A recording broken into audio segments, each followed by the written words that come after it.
Assalamualaikum warahmatullahi wabarakatuh. Hai sahabat PAI, selamat berjumpa lagi dengan Bu Lika dalam pelajaran pendidikan agama Islam dan budi pekerti. Nah, pada hari ini Bu Lika akan menerangkan tentang perkembangan Islam di Nusantara untuk kelas 9. Kali ini yang akan dibahas adalah yang pertama, sejarah Islam di Nusantara. Berikutnya adalah kerajaan-kerajaan Islam di Nusantara. Nah, kita sekarang akan membahas yang pertama yaitu sejarah Islam di Nusantara. Islam masuk ke Nusantara atau ke Indonesia itu ada beberapa jalur. Disebut dengan teori masuknya Islam di Nusantara. Yang pertama yaitu teori Mekah, kemudian teori Persia, dan berikutnya adalah teori Gujarat. Teori Mekah itu jalurnya yaitu pedagang yang asalnya dari Arab Saudi, Mekah. Kemudian kalau dari Persia yaitu dari Persia, para pedagang ya. Kemudian kalau dari Gujarat itu adalah dari India gitu.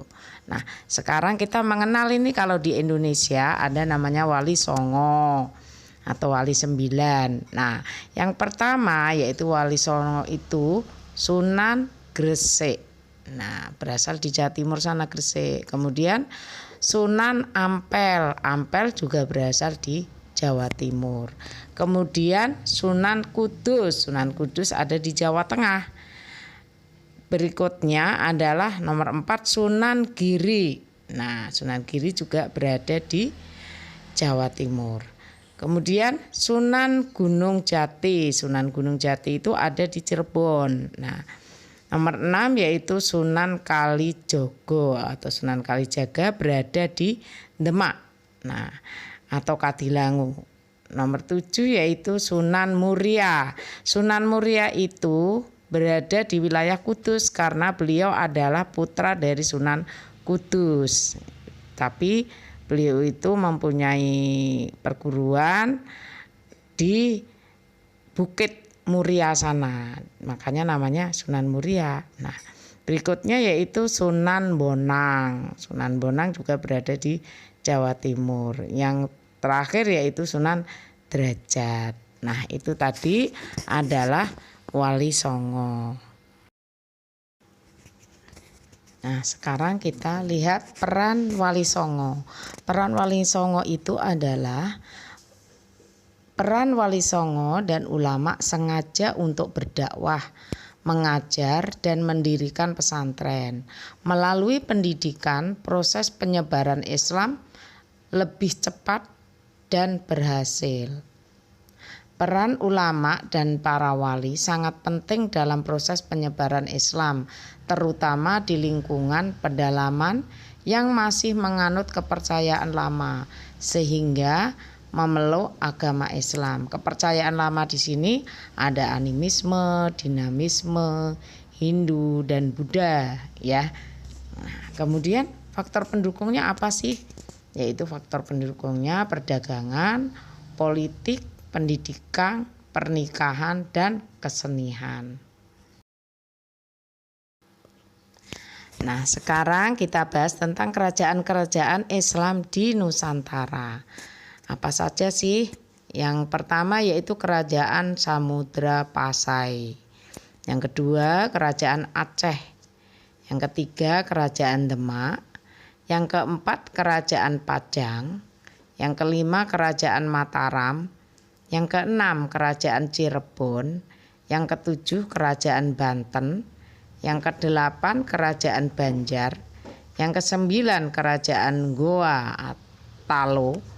Yang ke-10 yaitu Kerajaan Ternate dan Tidore.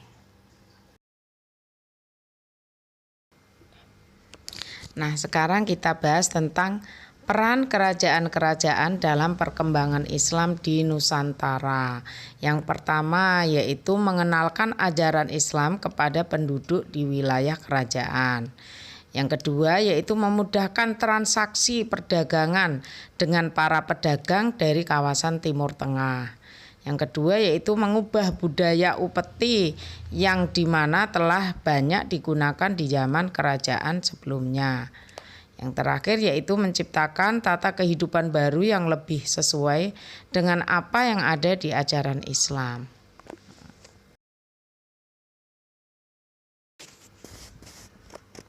Nah, itu tadi adalah sejarah perkembangan Islam di Nusantara. Nah, teman-teman nanti bisa mengembangkan sendiri. Misalnya Wali Songo ya, itu dakwahnya dengan menggunakan apa, dengan memakai apa. Ada yang wayang, ada yang gamelan, kemudian ada yang mengajar dengan tembang, ya kan? Silakan nanti dicari sendiri. Dari Bulika hanya itu saja.